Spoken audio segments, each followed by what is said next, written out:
in these moments, we are in the dilemma of to be or not to be a philosophy. It's a famous quote, right? To be or not to be, from Shakespeare. And looking a little bit deeper, we either take or make the decision of attaining the self-realization or not.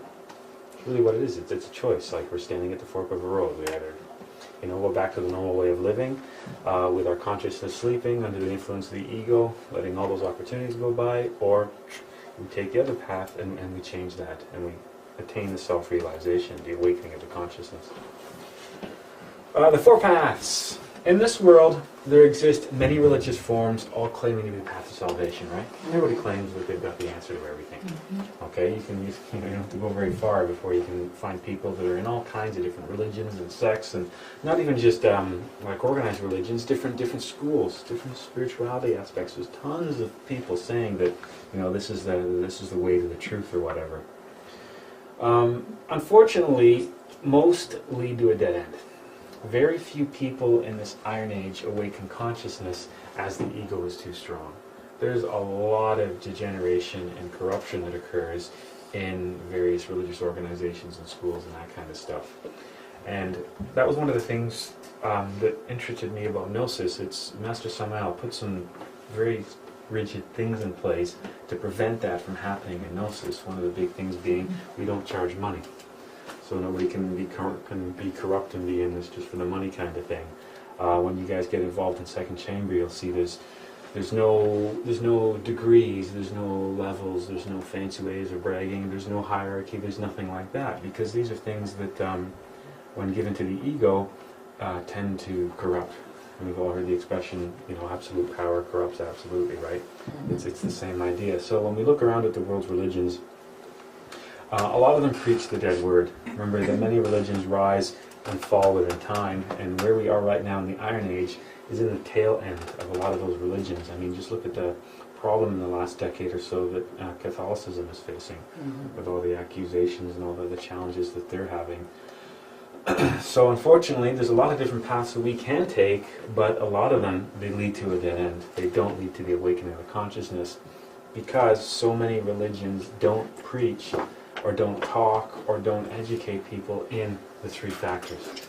Christianity, for example, is very big on sacrifice, but they don't really do much at all with the death, and they don't even go anywhere near the birth. Okay, so you see that when you compare a lot of different religions and a lot of different paths. Sometimes there's elements of the three factors, but it's rare to find a combination of all three of them. One of the big problems that we face too is when people look for salvation, when they look for divinity, when they look for something spiritual, something greater than themselves, that's always an external search for some reason. It's very rare for people to do that internally. And when we go back thousands of years to the origins of Gnosis, this is where Gnosis and Christianity butted heads.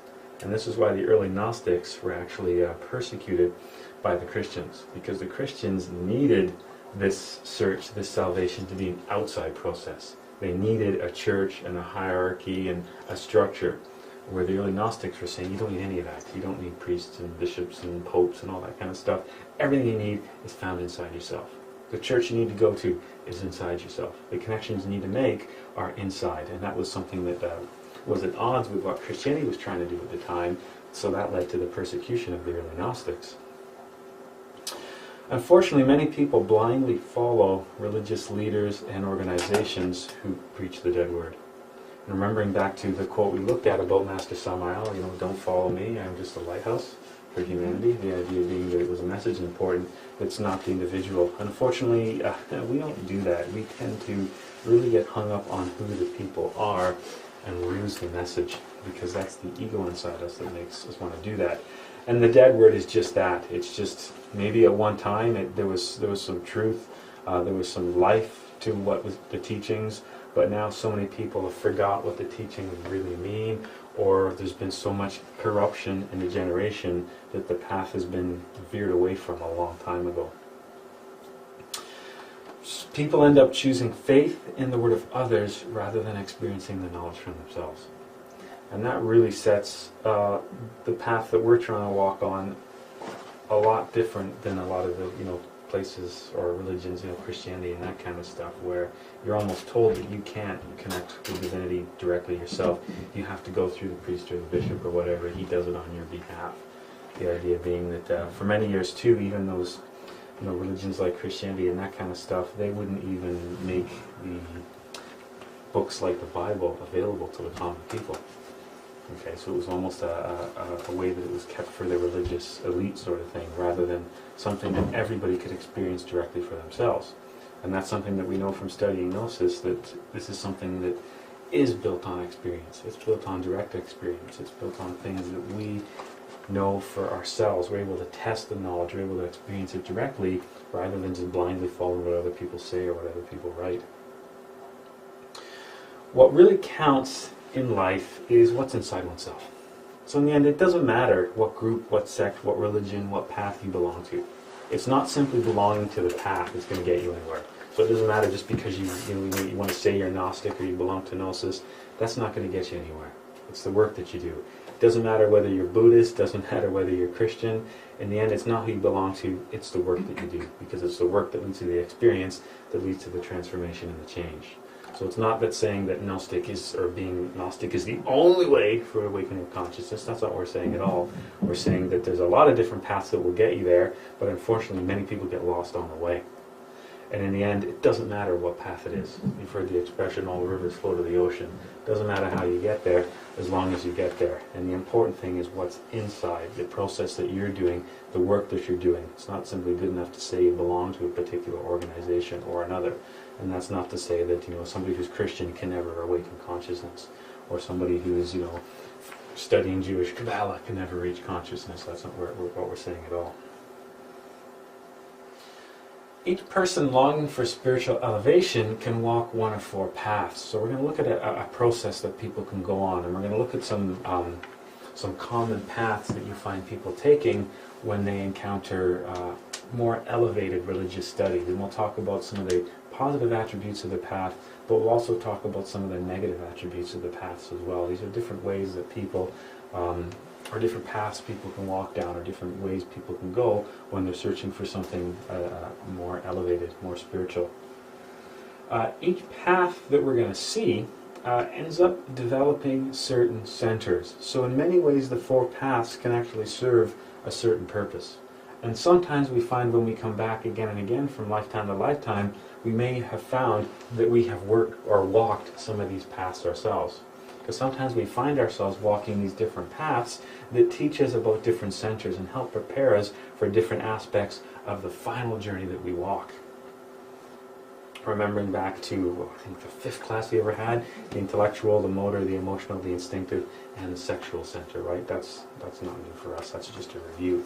Each of the paths we're going to look at is really focused on developing one particular center, or learning to dominate or control one particular center. The first path we're going to look at is the path of the fakir, and that's a fakir right there. There's another guy right there. This has got, what has he got, like hooks with weights hanging off of him. That looks like a very uncomfortable position. He's got like these blades or things stabbed through his tongue. I don't even want to know what that guy's doing with his leg. It just does not look comfortable. Okay. Looks distorted. Oh my God. The fakirs, they were very famous in India, right? And they're capable of amazing feats with the physical body. They can do all kinds of really bizarre stuff. There was one famous fakir that for, I don't know, I think it was like decades, just stood on one leg. There was another famous fakir that raised his hand and never ever put it down again.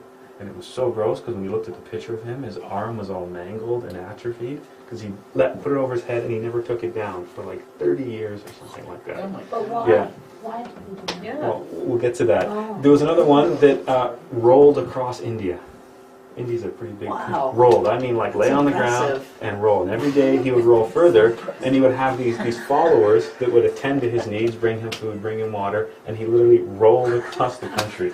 Okay? There's stories of fakirs that would bury themselves for days on end, and then the followers would dig them back up, and they'd simply ask for a glass of water, brush themselves off, and continue on. Okay, the fakirs are capable of doing really amazing feats with the physical body. They've been studied by all kinds of elements of medicine and science. They can slow down their respiratory system and metabolism to almost a standstill. They can like jab giant needles through parts of their body and not feel any pain. They're really interesting in that sense. What it is they're doing is developing perfect control of the motor center. Okay, so they're learning to dominate the motor center. They're learning to gain perfect control over the motor center, so they feel no pain, they feel no discomfort. Things that you and I can't even imagine doing, they're able to control. Processes like respiration and digestion and that kind of stuff. They actually have physical control over that, and they can slow down all those different elements or functions of their body. They have an unbreakable will. Like, think about it, to keep your arm over your head for, decades? Seriously. They reach a superior dominion of all their muscles, bones, and even vital organs. They have amazing control over the motor center and what they can do with that. But unfortunately, that's all they ever develop. The only thing they ever really master, the only center they ever really control, is the motor center, and all they end up doing is developing tremendous willpower. They don't eliminate any ego, they don't awaken their consciousness, they don't develop solar bodies. They're just solely focused on controlling that motor center. So although they are doing all this in the name of spirituality or in the name of certain gods, they'll do it to honor Shiva or honor a particular god or something like that. So you can say, well, they're on a spiritual path, but it's a path that really just ends up developing the willpower and developing the motor center. They don't reach the awakening of the consciousness. They don't develop any of the solar bodies. Their enormous willpower serves them no purpose in reaching the intimate self-realization of the being. So it's a little bit of a dead end. It's an advanced spiritual path, and it takes a lot of dedication and a lifetime of effort, but unfortunately it doesn't lead to that self-realization of the being. It becomes more of a distraction than anything else. They have followers, and they're worshipped as religious leaders. To keep your hand above your head or stand on one leg, you kind of need people to take care of you, to bring you food, to bring you clothes, to bathe you, and that kind of stuff. So the fakirs were famous, and they did have large groups of followers that take care of them, and that almost worship them as kind of like demigods. But in the end, they're not really accomplishing that final goal, that ultimate goal. Fakirs become, in the end, masochists, mistreating their body in an attempt to please God. I mean, this is the vehicle that we've been given, and these are guys that are abusing it in an attempt to reach that kind of self-realization. And that's why they're not able to do that. They're just mistreating their physical body in an attempt to please divinity. They're just damaging the physical vehicle that nature has bestowed upon them in order to form the solar bodies so they can reach the total realization. Remember that we came from a much higher place, and we've been put into this place, this physical world, which is like the womb or place of gestation for the angelic beings. That's why we have the physical body, because the physical body contains the seeds that we need for self-realization. All the fakirs end up doing is abusing that vehicle and not taking advantage of the abilities that they have in the physical body to create the solar bodies. There's another guy. Stuff through his face there, and all these weights and hooks and things hanging off of him. And interestingly enough, they stay away from women. They don't marry. They stay celibate, but they don't practice alchemy. They don't work with transmutation. So they know it's something to do with energies, and it's kind of a good thing, and they shouldn't be spilling energies, but they don't really know how to use them to create the solar bodies. They don't practice alchemy. Then we get to the path of the monk. That's probably one of the more famous ones, at least in Western society, because we're all familiar with the concept of the monk, right? There's an early Franciscan monk, and then, of course, we have Buddhist monks as well. If you look at the path of the monk, it's not really just Christian monks. There's Shaolin monks, there's Buddhist monks, there's different kinds of monks. Now, with the monk, if on a previous existence we're on the path of the fakir, there's a chance we could return to walk the path of the monk.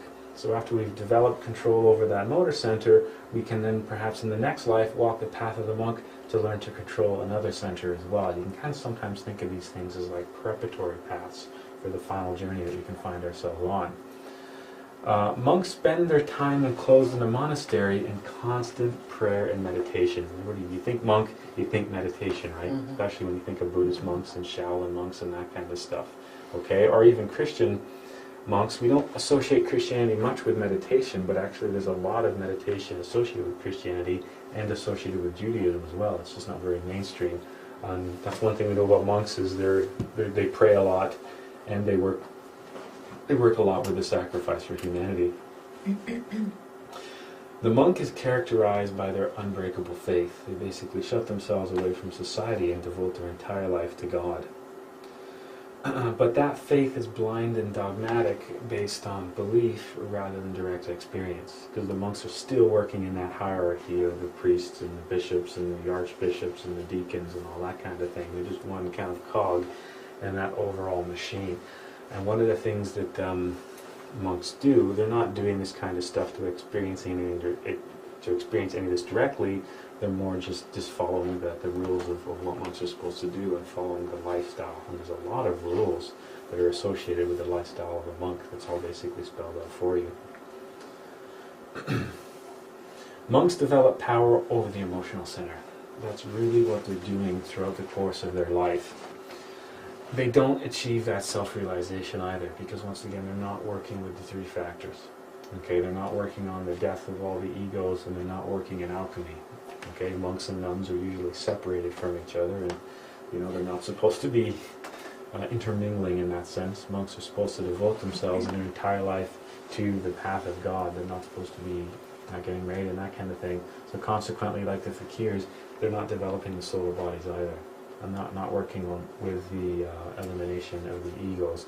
They're really just developing the emotional center, and that's something that they do through that constant prayer. Through that constant prayer and meditation, they're learning to control that area. After the monk, we look at the yogi, and if you're alive in the 60s, you'll remember when this was kind of a big deal, right? And that's the guy, what was the Beatle guy called? John Lennon? No, Oh, not no, Ravishankar, that's not Maharishi, what's his name? Oh yeah. Oh, Yeah. Osho?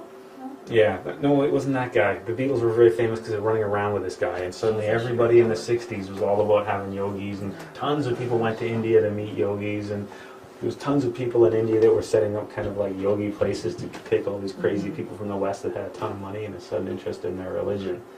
Okay, there's another example of a yogi from India. After the path of the monk, there's a possibility we can return to walk on the path of the yogi. And the path of the yogi is all about the intellectual center. These guys are masters of intense meditation. Just like the fakir was basically able to do these amazing feats with a physical body, the yogi is able to do these amazing meditation feats. They develop great powers of concentration through the dominion of the mind. These guys are able to, these are guys that will go into meditation for literally weeks on end. They won't eat, they won't sleep, they'll just be meditating the entire time. That's one of the things that yogis are known for. And that's why in the 60s, the Beatles and all that kind of stuff, everybody was getting into the New Age movement, and the big thing was meditation. And that's why people were following yogis around. They develop great skill in concentration and meditation, and we know how important that is in our work, right? Through meditation, they reach high levels in the inner worlds. They're able to develop occult powers and can experience mystical states such as samadhi. The word samadhi itself is an Indian word, and it comes from experiences that yogis have when they submerge themselves quite high into the superior dimensions. So yes, the yogis have experiences with that concentration and meditation. They're able to develop lots of different powers, lots of different faculties. They're able to see into the higher dimensions and accomplish all kinds of things like that, which brings them a lot of followers, which brings them a lot of attention. But the only problem is, just like we saw with the other ones, they're only temporary. They don't develop the solar bodies. So yes, they can meditate for days on end, and during those meditations, they can have all kinds of glimpses of things in the superior worlds. They can experience samadhi. They can see all this stuff. But it's just temporary. When they die, they come right back to a physical body again. So although they're revered and worshipped in their culture as these elevated spiritual masters, they're not real masters in the sense that when they die, they come back because they haven't eliminated the ego. So they find themselves still trapped on the wheel of samsara. And Master Samaya talks about how there was a particular famous yogi that had thousands of followers, but when he died, he came back into a regular, simple body. And Master Samaya was able to explore in the higher dimensions where he reincarnated and how he came back. And it was just an average person like everybody else. Okay?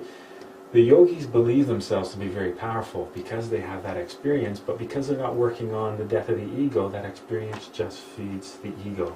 So they think of themselves as powerful spiritual masters, and they collect a lot of disciples and a lot of attention that way. Okay, they have many devoted followers, and especially when we look at what happened in the 60s, there was tons of people following particular yogis around the world. But after death, as I mentioned, the great yogis return to the Valley of Tears as common people. They don't work on the awakening of consciousness. Yes, they experience stuff in the higher dimensions. Yes, they develop great powers and control over the intellectual center and can do these amazing feats. Yogis are big. There's stories of yogis meditating and floating in the air. There's stories of yogis being able to do all kinds of like quasi-miracle things like that. But in the end, they're only temporary states because they don't develop a solar body, so they don't have the vehicles to go to after death, so they come right back to a regular physical body. Would that be the same like a guru yogi? Yeah, guru yogi. This is basically the same word. Guru Maharishi. Yeah, well, he was a yogi. Yeah. Yeah. Okay. Yeah, guru just means the word guru just means teacher. Okay. Yeah, that's all. It's like saying for people that study martial arts, like saying sensei. It's Sensei, a word that means teacher. And the path of the yogi, that's where we get yoga, which is so crazy popular right now. Everybody's into yoga, right? Every time I turn around, people are talking, oh, guys I work with are like doing hot yoga. I'm like, what is wrong with you people? But I think they're in it more for the opposite sex than they are for the spiritual awakening. Now, hot yoga, have you seen that? Where you do yoga in like a sauna? So like the room is like 150 degrees and then you do yoga in it? It's weird. Yeah, but if you have high blood pressure, they don't recommend it at all. Yeah, no, that's probably not a good idea. That's probably not a good idea. I get hot with regular yoga.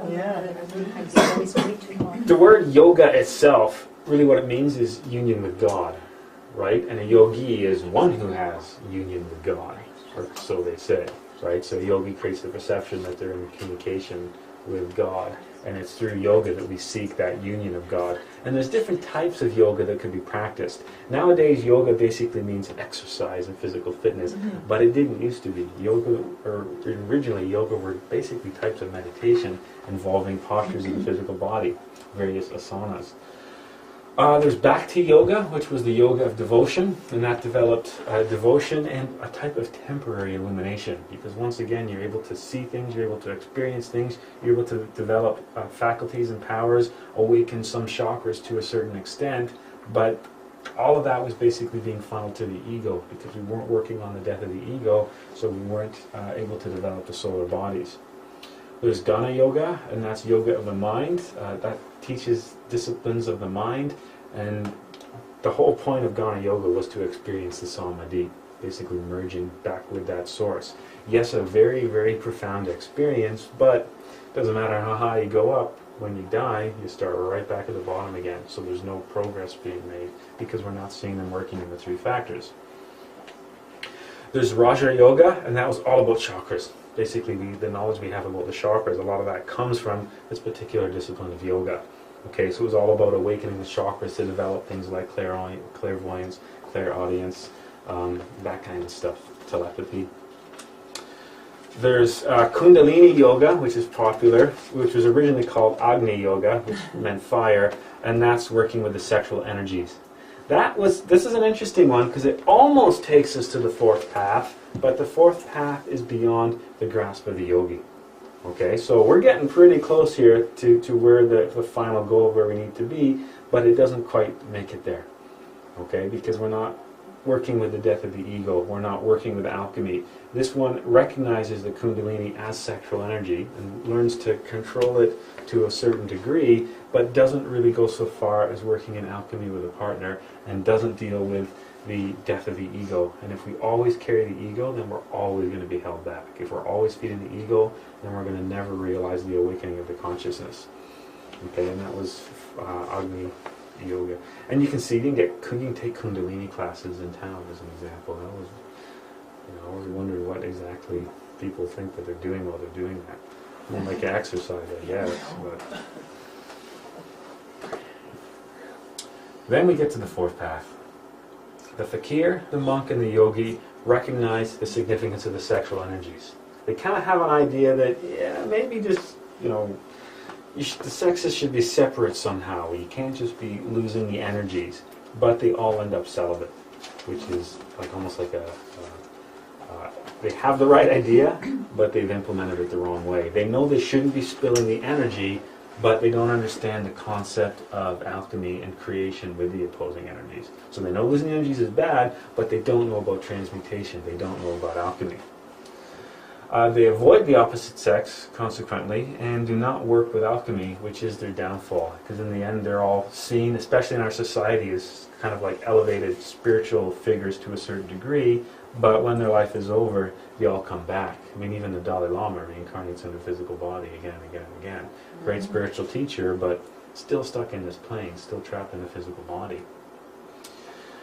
These three paths don't use all of the three factors for the revolution of the consciousness. And that's the point that we're really trying to make with this lecture. In the end, it's the importance, it's the balance of the three factors, the birth, the death, and the sacrifice. That's what leads us to the final liberation.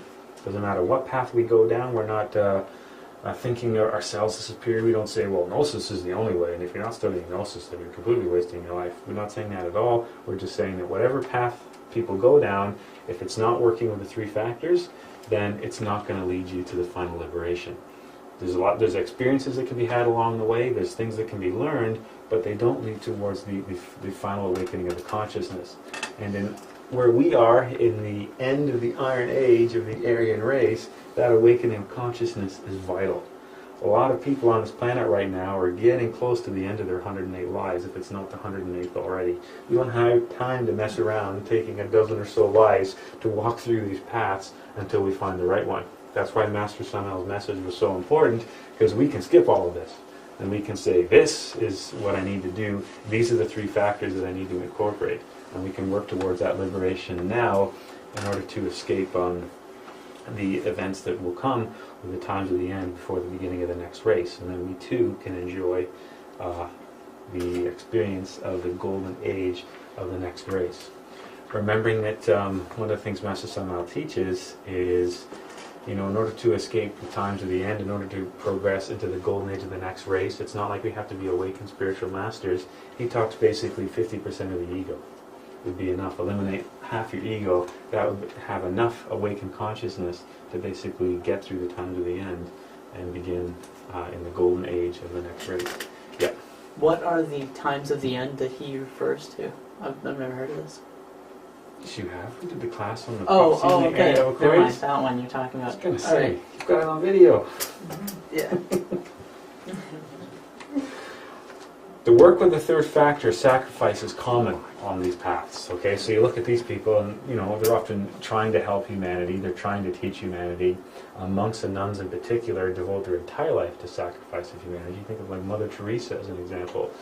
Definitely working on the path for sacrifice, but not working on the death of the ego and not working on the creation of the solar bodies, the birth.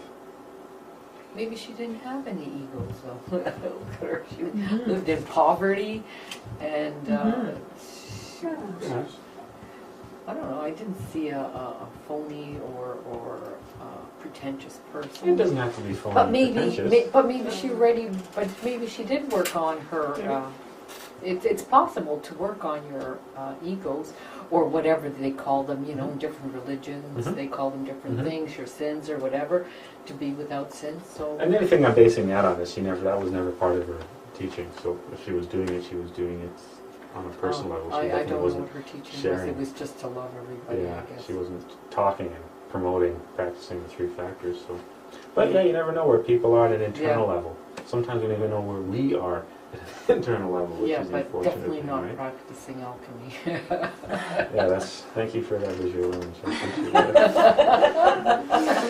They don't practice alchemy with a spell, which ties into that point. There's nothing about these three paths that stress the work of alchemy. Gnostic science teaches there is only one path to arrive at that union with the divine. And that path, you can call it whatever you want. Remember, Gnosis just means wisdom, okay? But that path has to incorporate the three factors. So if you're a Buddhist working the three factors, great. If you're a rabbi working the three factors, perfect. If you're a priest working with the three factors, that works too. It doesn't really matter what path, because any path working with the three factors is the only path. Doesn't matter how you get there, doesn't matter what your background is when you start the three paths, the path is working with the birth, the death, and the sacrifice. But in Gnosis, we recognize that before we can arrive at the one true path, many times people have to walk through different preparatory paths. So it's not like you go, oh, these are bad. It's not bad to be a monk, bad to be a yogi, or bad to be a fakir. They're just people taking a different route to get there. Just like if you were going to go from here to somewhere downtown, each of us could take a different path and end up at the same destination. Some are just longer than others and have more distractions along the way. In the end, if you get there, that's all that matters.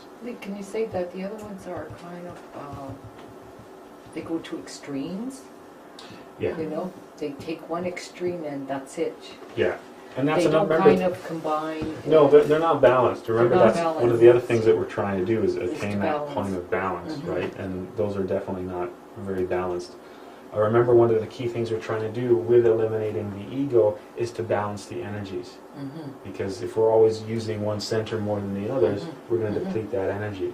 Well, the monk is always drawing on the emotional center, the fakir is always drawing on the motor center, and the yogi is always drawing on the intellectual center. So they're not balancing those energies. No, just using one, that's it, going too extreme.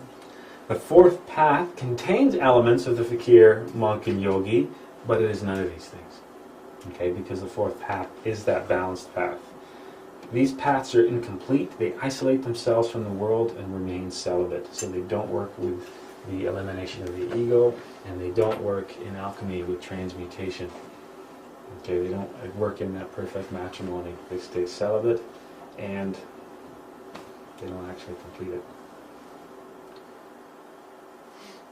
The fourth path includes the key of the Ark of the Covenant, which is, you've probably heard about the Ark of the Covenant before, right? The key of the Ark of the Covenant is alchemy, the perfect matrimony. Okay, and it said the Ark of the Covenant had the two angels on top, the male and the female, in that embrace, and that touch. That's the Ark of the Covenant. That's really what that's all about. The fourth path works with the dominion of willpower, the emotions, and the mind, but in a balanced way. Okay, and this is what we were talking about, the concept of that balance has to be there, or else we're always overusing one center more than the others, which is not a balanced way to live.